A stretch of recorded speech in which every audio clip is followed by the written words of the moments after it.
Hello, everybody, and welcome to the Fumbling Gurus, a podcast that covers the NFL. And now, your hosts, Mr. Gannon, Thomas, and Jonathan. And today's episode, we are jam-packed full of information I cannot wait to get to because we get to cover the NFC South. And that is an interesting division. There was a lot of changes, and of course, it's Tom's favorite team, the Buccaneers, representing the leader of that division. So we're going to jump right in alphabetical order, which is not the Bucks. It is the Atlanta Falcons. We are going by city. Gannon, I'm going to talk to you about the Atlanta Falcons. Matt Ryan leaves. What are they going to do? Look, okay? I like Mariota. I don't like Mariota in the NFL. He is a straight backup QB. They are tanking, putting him in there. Calvin Ridley is out, right? And I don't see this team doing very much. I don't see this team doing better than the 7 wins that they got last year. Um, it is the passing of the guard. It is the rebuilding of the Atlanta Falcons. Talk to me about the quarterback position, what their future holds at that position, what their offense might look like. Yeah, um, it's it's gonna be interesting. Like you said, I looked up the last year that they had a quarterback that wasn't Matt Ryan starting on the team, 2007. So I don't know how you. I mean, we've seen before trying to transition quarterbacks into new teams even, but this is transitioning away from a quarterback that's been your legacy for over a dozen years, right?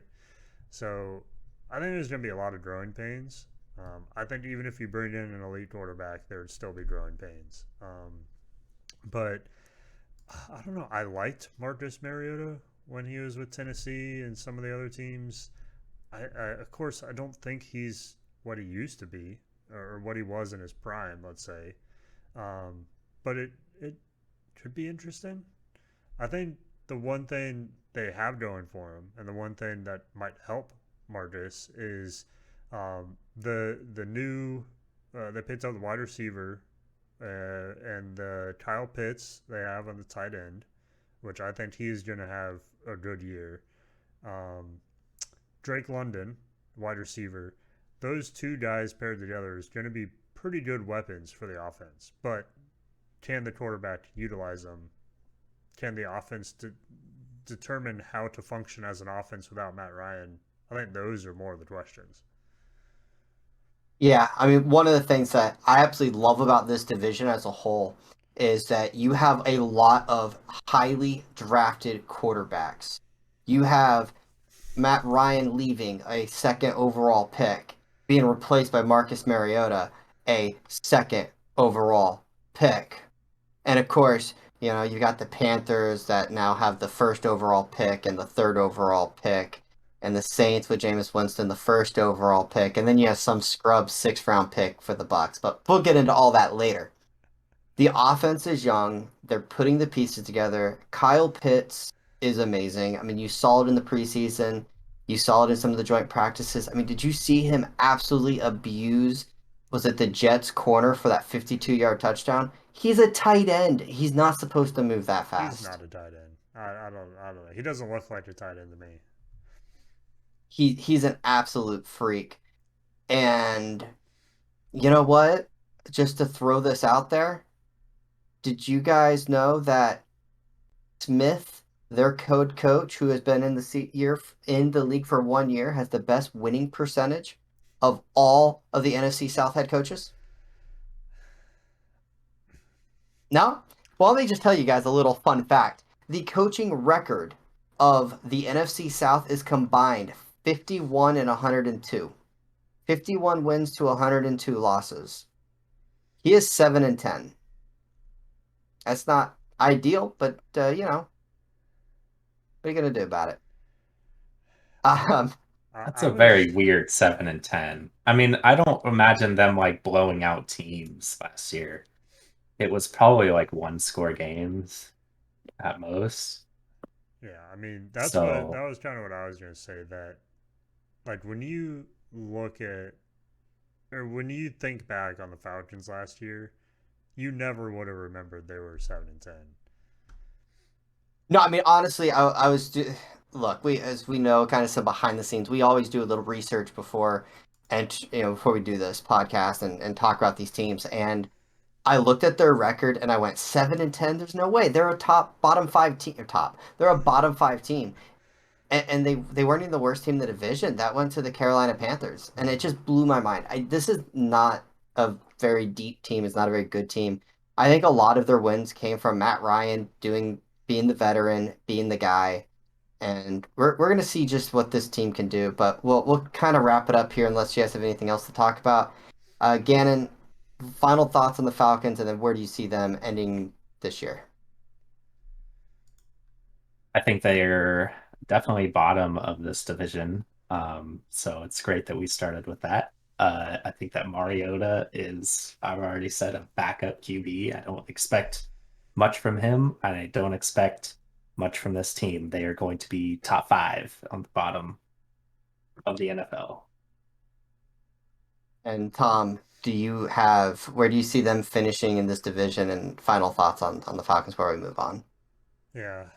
Some final thoughts. I was looking up some of that record and discrepancy of how they got to 7-10 last season. Um, they were ranked 29th in yards per game and still ended up with 7 wins. And they had a negative 146 point differential. Good, right? How do you have 7 wins with a negative 146 point differential?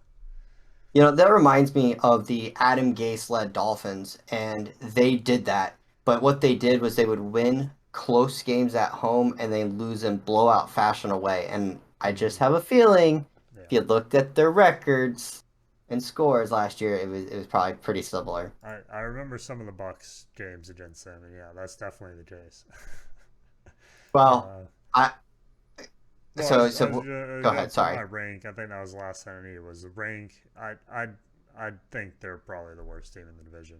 I don't see them even having a chance at anything but fourth place. Yeah, I'm right there. Just quick summary. They're the worst team in the division. I, at the end of the year, if they ended up having the worst record in the league, you wouldn't be shocked. I mean, that's just the talent level of this team, and I think that their coach and Mariota might keep the ball safe, and maybe they can scrounge out a couple wins. But if they are anything close to 7-10, I'd be absolutely shocked.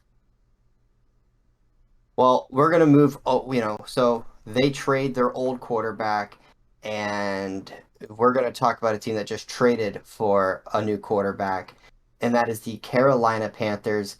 The next kind of remember alphabetical order: Atlanta, Carolina. No, Buccaneers. First Buccaneers. Yeah. So, anyways, Carolina Panthers they make a trade and they get themselves Baker Mayfield. He came in and he set records off as a rookie. He did so well in Cleveland that the ownership said that they wanted a mature quarterback to play the position. So they got themselves something like that. And they traded him away to Carolina. And Sam Darnold ended up losing the quarterback battle. And here we go with the new quarterback for the Panthers. Tom, what do you think about the addition of Mayfield, and how does that change the outlook of this team? Yeah, I think I always want Mayfield to do well, and I think this may be a better environment. It doesn't seem like they got along well in Cleveland, so hopefully we can see maybe a little bit more from him here. And he has, I'm not sure more weapons, but he has different weapons that essentially elite weapons that he didn't have. Christian McCaffrey on one side of the ball, one side of the offense, I guess. And was it DJ Moore, wide receiver? I think DJ Moore is going to have a great year. And I mean, those two additions for him will kind of show us if Mayfield can become the elite quarterback or show up, as we've kind of expected him to or thought he was going to. Um, so I think it'll be a better environment for him. I'm not completely sold on him becoming a franchise quarterback for them or anything of that nature. Um, I'm hopeful though. I kind of want Carolina to come back because that was a good rivalry when we had two good teams there, Tampa and Carolina. So I would like to see them come back and have some prowess in the division, but I'm not sure they're there just yet. Was this a move to save Matt Rule's job? I'd say I don't see any other reason for it. This year needs to have some results, and he wasn't going to get that with Sam Darnold. I don't think. I, I mean, Gannon. Well, one thing I want to throw out there, they also have Robbie Anderson, who I think is a underrated receiver. I think he's pretty good in that number two role.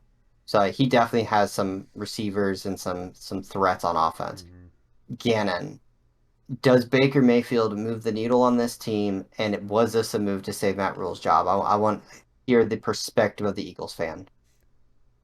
Listen, okay, Baker Mayfield, obvious upgrade from Cam and Sam. Sam Darnold, which, I don't know. I'm not very high on Sam Darnold, so, but I do think that this is an obvious upgrade. Um, Great pickup. I think that, like Tom said, that there's enough weapons where he could probably utilize something, and if Christian McCaffrey stays healthy, that's all better. But Big what? question though, isn't it? Yeah, I listen. Okay, 2 years in a row that guy's been hurt. My fantasy felt it. Everybody's fantasy felt it.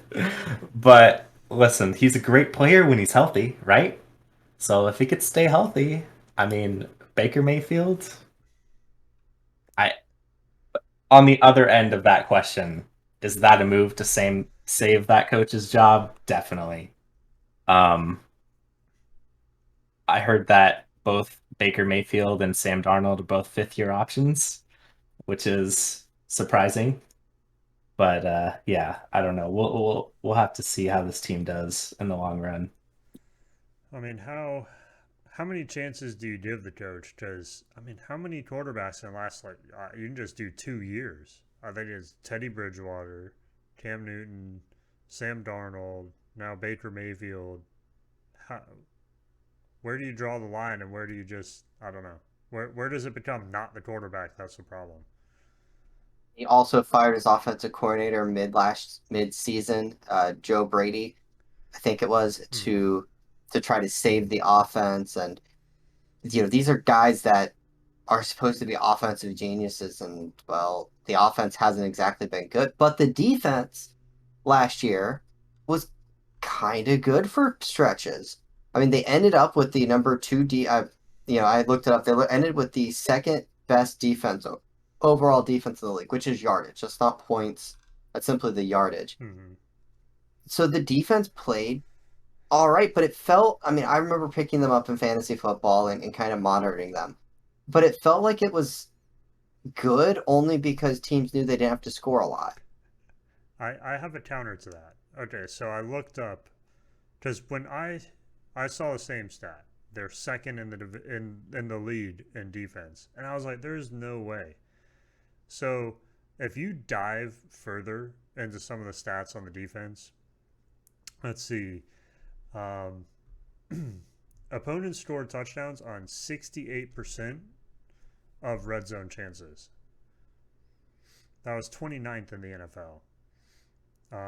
They gave up 24 points per game. That was 21st in the NFL. So a lot of the theories are the offense was so bad in giving up the football in such short yardage that the defense didn't have wasn't giving up a lot of yards, but they were giving up a lot of points.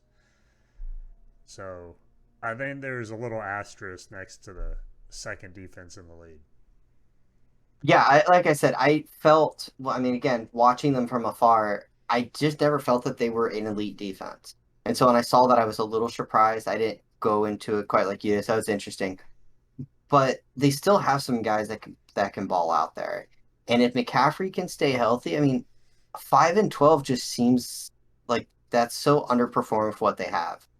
Even once with the Cam and Sam show, that you just they should have been better than that. And I really wonder how good of a coach and if this team is just ready to be blown up and revamped. Uh, Gannon, thoughts on all that? I don't. I even with how questionable this team looks, they're still not coming in last, in my opinion. Tom, I'm going to ask you this question because you are the fantasy football expert. I know that you are. Um, All right, I'm wondering where you pulled this one out of. So go ahead. Christian McCaffrey. He is going in a lot of drafts, number two in mock drafts, and kind of slated going two overall or three overall. Mm-hmm.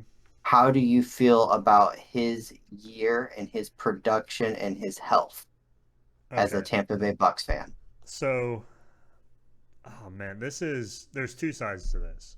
Um, his first 3 years, he didn't miss a game.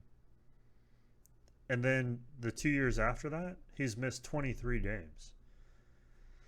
At what point is maybe overproduction causing problems? Is he now injury prone?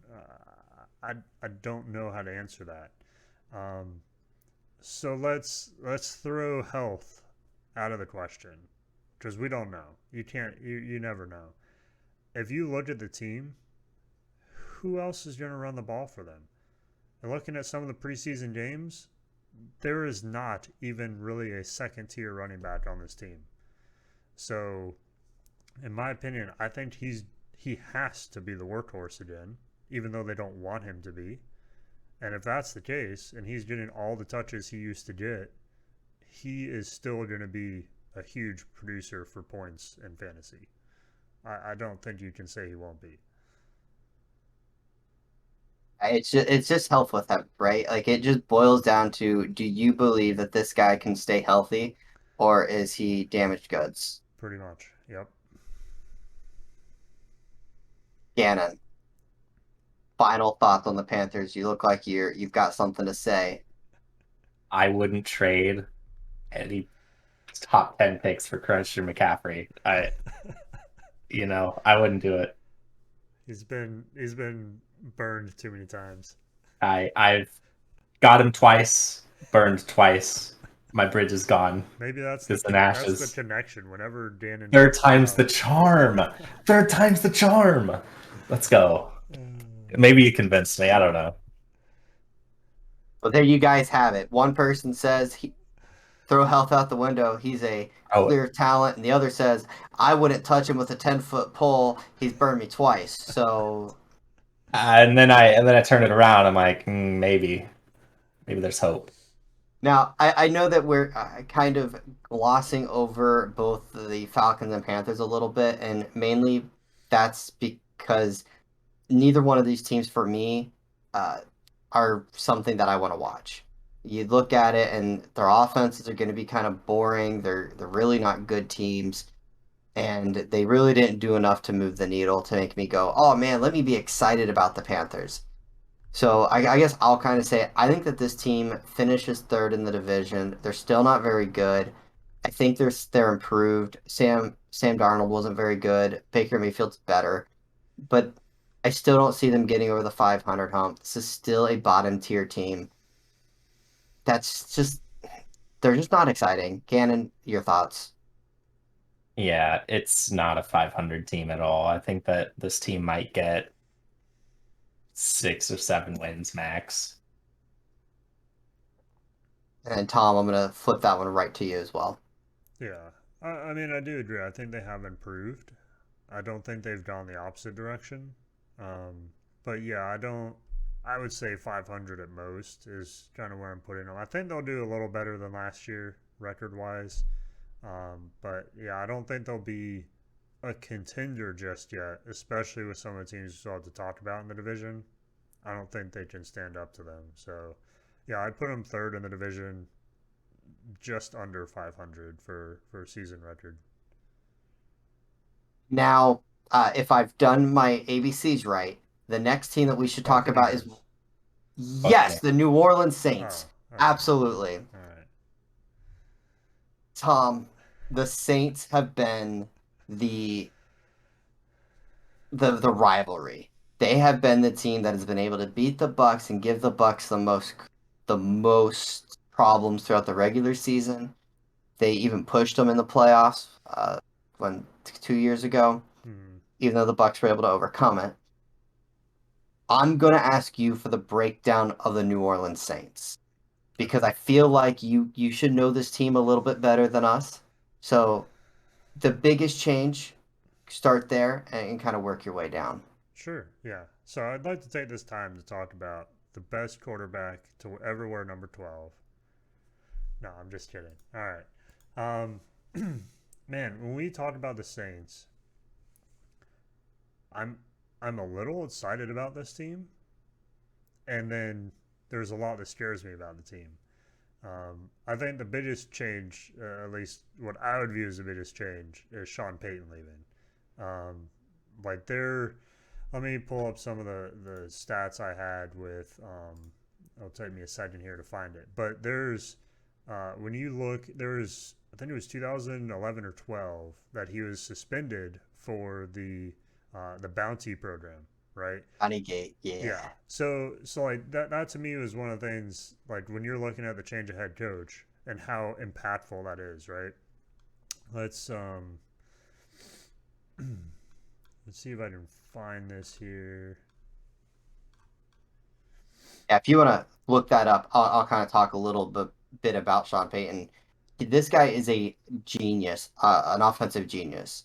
He, yes, he had Drew Brees, Hall of Famer, come in with when he became the head coach of the Saints, but this guy is well regarded across the league. A lot of his, he constantly talks to different coaches, and his trees, definitely out there. And so this is a guy that yeah, I mean, there's a reason why the Dolphins tampered to try to get him. There's a reason why when he retired, Dallas Cowboys were immediately linked to this guy. This Hmm. is somebody who is well regarded across the league. Yeah. Yeah, so in 2011, so it was 2012, he was suspended. So he was not able to coach a team during that year. In 2011, they went 13-3. 2012, when he was not there, they went 7-9. And then in 2013, they went 11-5. So, I mean, it kind of shows you what the change in head coach does to a team. So, I think the Saints still have a good team, but what does that look like under new leadership? Is it the same Saints team? Do they have a little regression there as they're learning the new system as things are changing? I think they will. Um, and I also don't necessarily trust Jameis Winston. But to be fair, the way the Saints run Jameis Winston is different than the way the Bucks did. When the Bucks were running Jameis Winston, he set the record for like 30 plus touchdowns while also throwing 30 plus interceptions. But we run a very pass oriented offense. So that's all we were asking of him was to pass, pass, pass. The Saints have done the opposite of that, and he's thrived under some of that difference of being able to run some, being able to have other people in the offense. I think he's a good quarterback. He's just not a pure quarterback like the Bucks were really trying to make him be. Um, and then my question is Alvin Kamara. I I didn't think he was quite Alvin Kamara last year. At least that's the feeling I got. Um, does he return this year? Do they have a more prominent role for him this year? What does that look like? I think that's the biggest question for me. I mean, when it comes to Kamara, he's a huge question mark, but not necessarily the talent on the field. he got Yeah, into, what was it, a fight in Las Vegas, I want to say, yeah. and there's that suspension looming. How many games? When does it take effect? That to me is a big question mark and a potential big hit. Gannon, Sean Payton, you've seen what a coach can do to a team like the Eagles. How big of a loss was Sean Payton to the Saints? And will Dennis Allen, whose career record of 8-28 coming in, change this team? I don't know a lot about the coach coming in, but Sean Payton is definitely going to hit them hard. That loss is something that I don't know if they can recover from. I mean, they have a lot of weapons on that team, but I just don't know. And Alvin Kamara is in question. They might have Michael Thomas back, but who knows that? I mean, he's been injured, right? So who knows if he's 100% coming back? Um, I don't know. It's a big question mark with the Saints. Yeah, I mean, I one of the things that amazes me about the New Orleans Saints is this is a team that consistently has way over the cap, and they make the roster moves. They say do all this stuff, and they push the cap hits further down the line.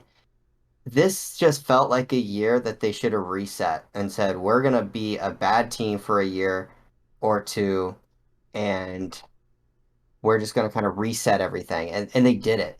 They tried to retool. Yes, they lost their left tackle, Taron Armstead, to Miami. They they lost their all pro safety and Marcus Williams, who signed the 5-year deal with the Ravens. But they also were able to sign Jarvis Landry. They kept some of their guys. So is that defense that's given the Bucks so much trouble, if they are they going to be able to consistently be that elite defense again? And again, I guess I'm asking that question to you. I mean, it's hard to. I don't know, man. They were pretty consistent last year with their defense. I mean, the Bucks kryptonite, obviously. So I'm pretty sure they swept the Bucks, if I'm not mistaken. Yep. So I don't know. That's another question mark for me. I mean, it, I don't think you're going to see much regression in the defense here. Do you fear this team?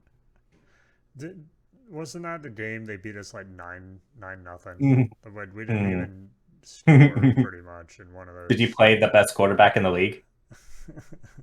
If that's a yes, then definitely kryptonite there. uh, so yes, I think this team is still gonna like the one name we haven't mentioned is Tyron Matthew joining um, Mm. from the Chiefs, and he is always someone to pay attention to. So yeah, I don't think this defense is going anywhere anytime soon, and yeah, I think they may be one of, if not the best defense in the league. Wow, that's pretty That's high a praise. bold claim. It's a Yeah, bold claim. yeah. Put it put it on the chalkboard. I'm gonna clip it. For sure, that's a clip-worthy moment. So then, Tom, I'm gonna, obviously we'll kind of final thoughts here. I mean, I kind of hit the main talking points that I wanted to hit. Final thoughts on them, but then if you see them having a top 2, 3 defense, where do you see them not just ending in the division, but ending their season? Yeah, I mean, of course, I'm going to put them second in the division. That's the only spot left, that is possible for them. But I think my questions are one, the quarterback, Jameis Winston. Does he come back like he can or should or was starting to before he had the injury last season? He was. I remember the first. It was only like 4 or 5 games he made it into last season, and he was on a tear in those 4 or 5 games. So if he comes back in the same form he was in, it could be a scary team. Um, my question is going to be him, and then the other question is going to be Michael Thomas. Is he staying healthy? Is he going to play the season? Because that's another big weapon on offense. Um, but I think, yeah, if the defense comes back the way they were, they have those weapons on offense back like they should, I guess. I feel like they're going to be in the playoffs and they could make a deep run this year. I have to say, I mean, the receiving core that they have this year with Michael Thomas, Chris Olive, I don't Mm, know how to say his name, but the rookie, and Jarvis Landry, that might be the best wide receiver unit that the Saints have had in a long time. yeah. And Michael Thomas is a great receiver coming off that injury. If he is anything like he was, the offense could be scary, especially if you can get Alvin Kamara going again and Jameis Winston not doing Jameis Winston stuff. That's But, what I'm you know, saying. The only question outside of the team is they have 8 games against 2021 playoff teams this year. what's Eight the that saying? If you want to be the best, you have to beat the best. That's what I'm saying. If they come out of the season unscathed, that's going to be a war torn, warpath team.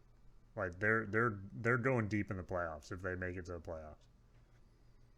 Gannon, you're laughing over there. You got something Listen, to say. I do. It doesn't relate to the Saints at all, but you said you got to beat the best to be the best.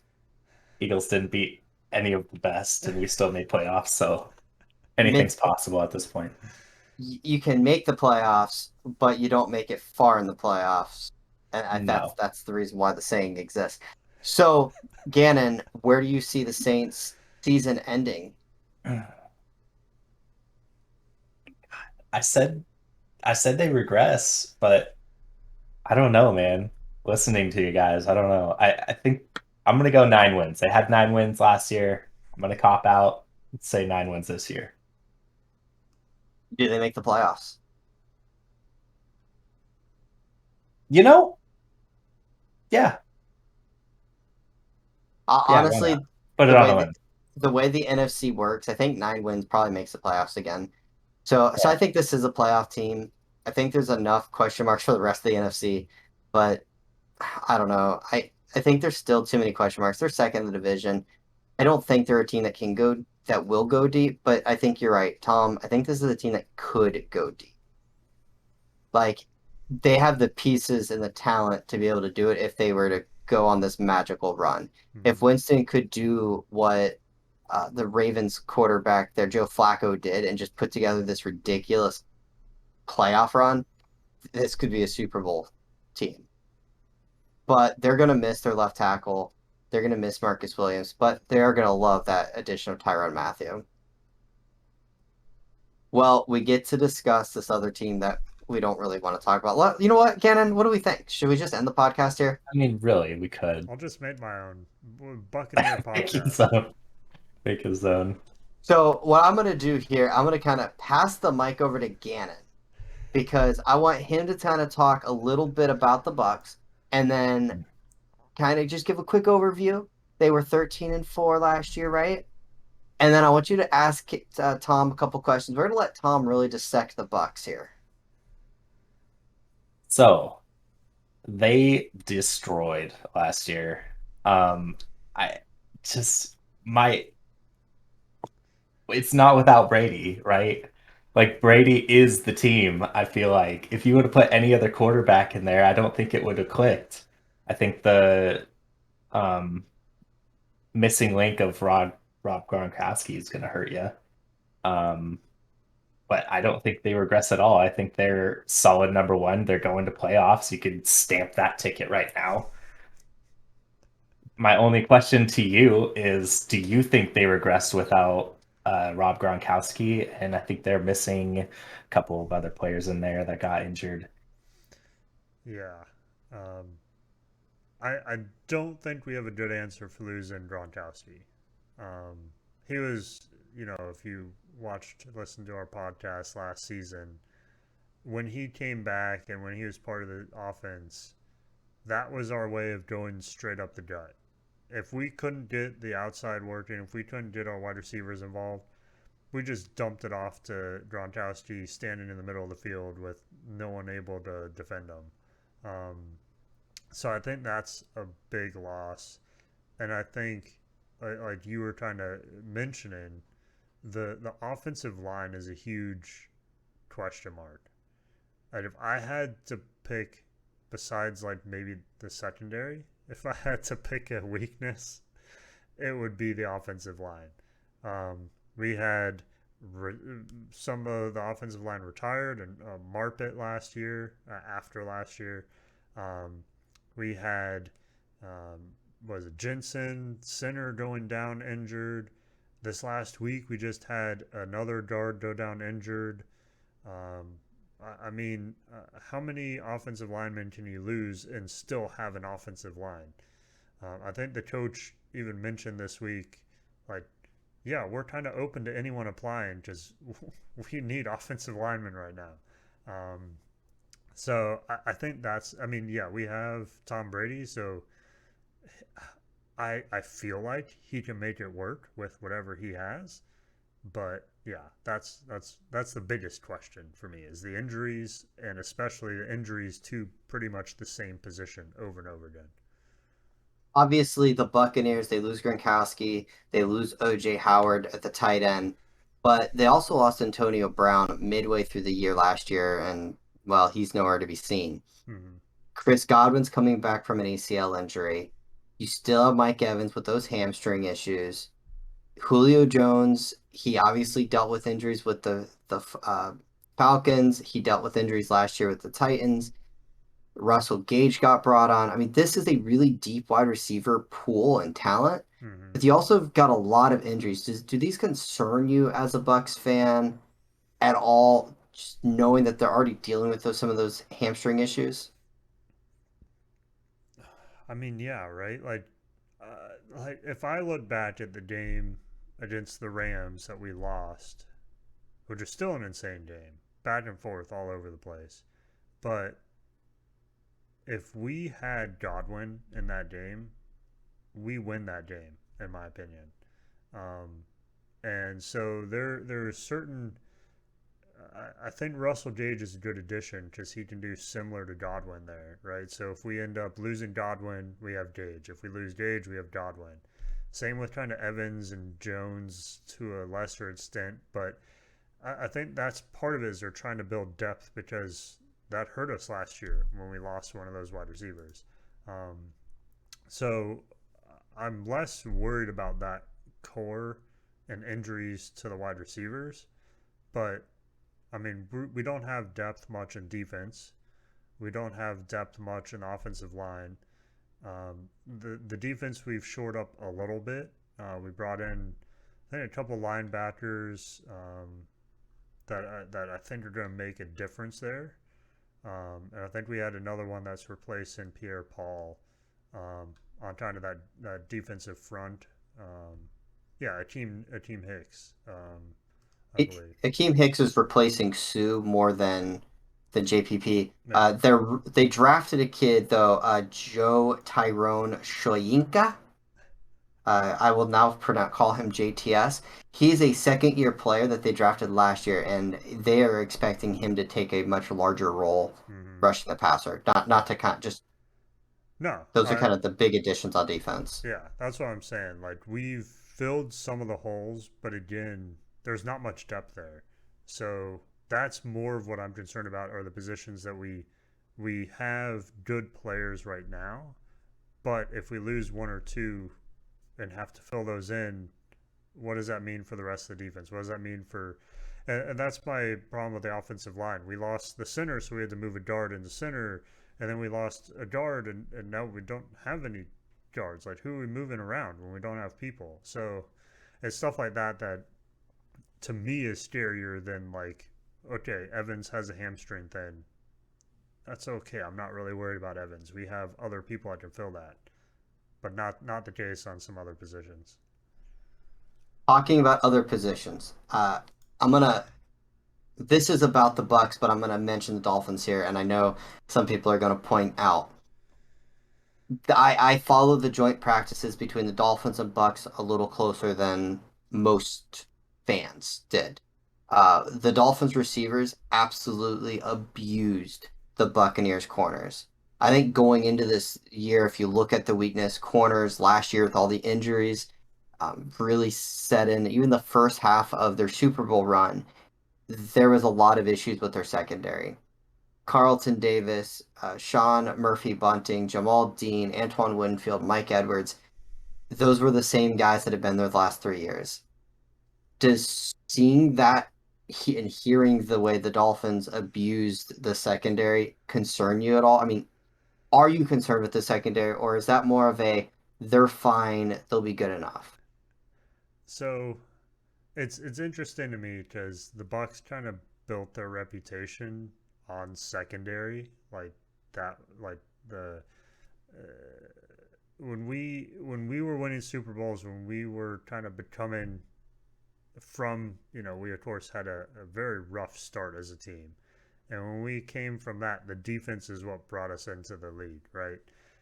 And so it's kind of interesting to me that now we've kind of switched to the opposite, where now it's all offense. Um, and that's where we've been, is scoring points to outscore the opponents. Um, but yes, to answer your question directly, I don't like that not much has changed in the secondary, because we did not have a secondary last year. Um, and so it's concerning that we're still going that same path. I don't think we can, especially, let's say, like, right, Tom Brady retired. Let's say if that had happened, we don't have a team this year. We don't have a defense. We don't have an offense. What do we do? The only reason we're competitive is Brady came back and he's going to be running the offense again. 83 years old, and is the starting quarterback behind a beat up offensive line. Gannon, how much faith do you have in the old man staying alive? Can you bet against him?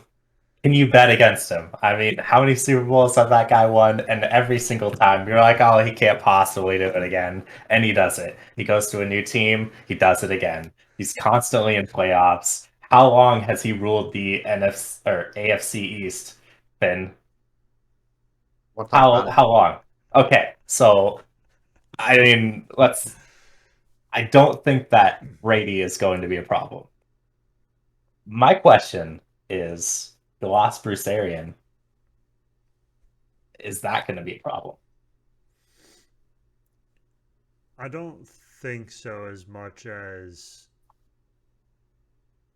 so in my opinion, a lot of the offense runs through Brady. So considering that to change much would, I don't expect it to change much. And considering the defense is the way the defense is, I'm not worried about whoever's coaching them. So I mean, fair, fair. I just had to ask. I mean, you, Brady's just the coach, right? You don't need a head coach. You just put What Brady. one benefit the Bucks have had because they've had a lot of success and have gone deep in the playoffs over the last couple of years, they've managed to not lose anybody. hmm, You know, we've talked about a lot of coaches being first-time coaches over in this division on this team, blah blah blah, and the Bucks have managed to keep their offensive coordinator, their offensive staff together. They lost their head coach, but he's still in and around the organization. hmm, So if Todd Bowles does have a problem or question, he does have someone he can go to and get that assistance. So I mean that's a question that I have with the Bucks is, by changing of the guard at coach, does that impact? But then on the other hand, I mean, should it? They seem to have a lot of the same pieces in play. So yeah, it's going to be interesting how it all plays out. And since we talk a lot about Brady, I think it's fair to say there was kind of breaking news over this weekend, and that was that Brady was house shopping in Las Vegas. And Gannon, why was that? Because the UFC president, Dana White, brokered a deal. Well, not brokered a deal. I guess he convinced Brady and Gronkowski to go to John Gruden, right? hmm, Yeah, of the Las Vegas Raiders. And they almost signed. Had it not been for Josh Gruden, John Gruden. I don't care. He's not in the NFL anymore. Uh, he shot it down.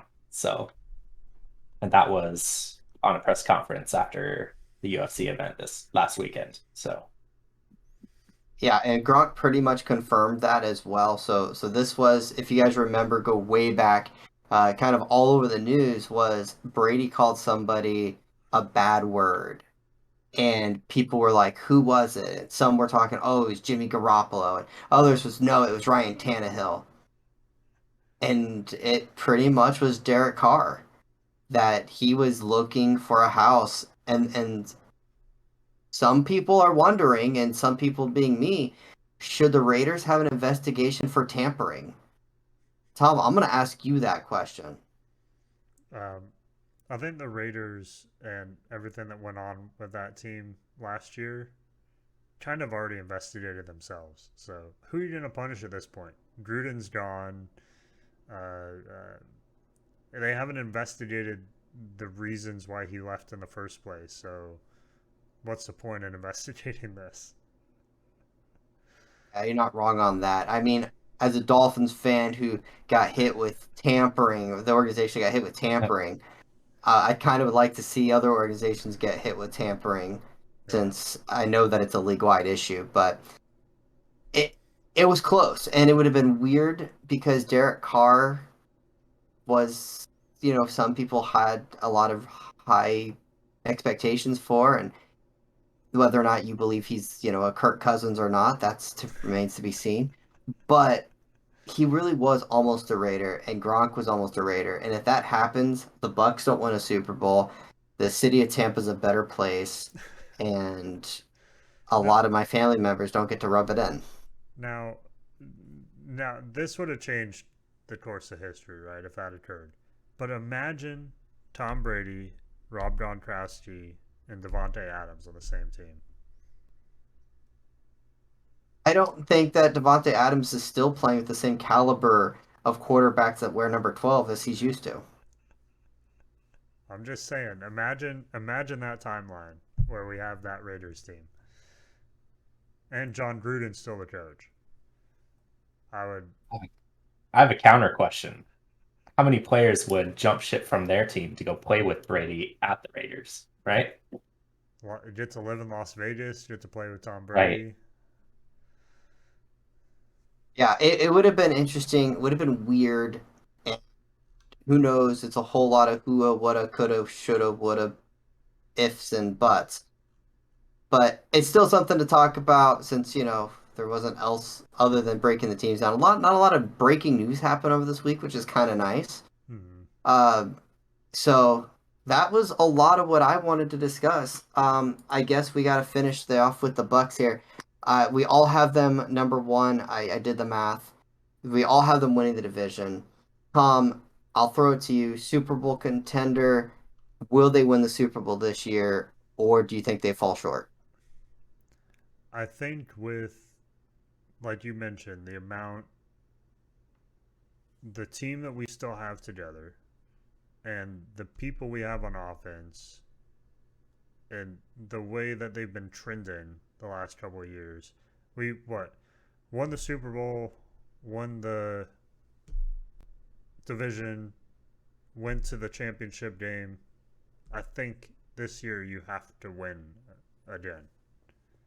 I think that's the only successful season, winning the Super Bowl. Go ahead, Gannon. I see you shaking your head. I want to ask you this. Okay. Brady retired this year and then unretired. Do you think that if they don't win the Super Bowl again, that he might re-retire? Like, is that's the goal, right? Is to go to the Super Bowl and win it? If Yeah, he can't do that for another year, do you think that he just calls it quits? I think so. There's two. I mean, I'm still of the thought that his whole retirement was for whatever is happening with Miami. That's still kind of my thought process. But I think if they win the Super Bowl, I think he very well may actually retire, go out on a Super Bowl win, go out a champion, and be done with it. I mean, I don't know. Do you see he's what 45 this year? Do you see him playing a couple more years? I don't know. I don't think so. I don't either. I don't. I mean, I think that this might be his like last hurrah. He probably got bored at home with his family and came back to play with his team. So Yeah, he left for what was it, 11 days to go hang out in the Bahamas and enjoy some family time. It's football season. He's back. I think this is his last hoorah, and I think he's done. He might end up on an organization as like a team president or something like that. But as a Mm-hmm. player, I think this is last year, and I think you're right. I think for the Bucks, the way they put this team together, they've built this team. It's Super Bowl or bust. I am on the impression that I don't believe in them. I believe that their Super Bowl win was a little bit fluky in terms of health and all that. And I just look at this team; they're already having health issues. I don't see this offensive line holding up. And come playoff time, I see them falling just short in a close game to say Green Bay or to say San Francisco. Um, and it's a bit of a disappointment, but I think that the Bucks will still be one in the division and be a top three seed. So I think Bucks are gonna have a fun regular season. Gannon, did you say where you think they'll end up? double digit wins. You stamp their ticket to the playoffs like every year he's been there. Like, do I see him in the Super Bowl? That is something that I don't think I do. Playoff bound, definitely, but Super Bowl is kind of a reach. And there you have it.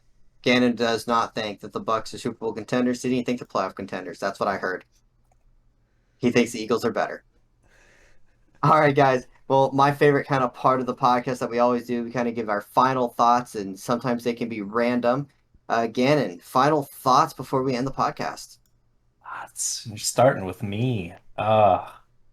I can't wait for next week when we tear apart your Dolphins like you tried to tear apart the Bucks. Tom, your final thoughts. I can't wait for Brady to retire a Dolphin. Just go out with a legacy Dolphin Super Bowl win. Yep. And Dolphin on the dive on them. and kind of my final thoughts before we say our goodbyes is that we can just go ahead and start skipping preseason games. They're worthless. Let's start airing and recording these joint practices. You learn a lot more. It's a lot more exciting. Goodbye preseason games. All right, guys. Thank you so much for hanging out. I know we appreciate it. Hopefully, you guys learned something a little bit here or there, and you don't think Gannon is just too crazy. And we will see you guys again next week. We will be covering the AFC East, and I'm very excited to talk about that division. So, with that, goodbye, everybody.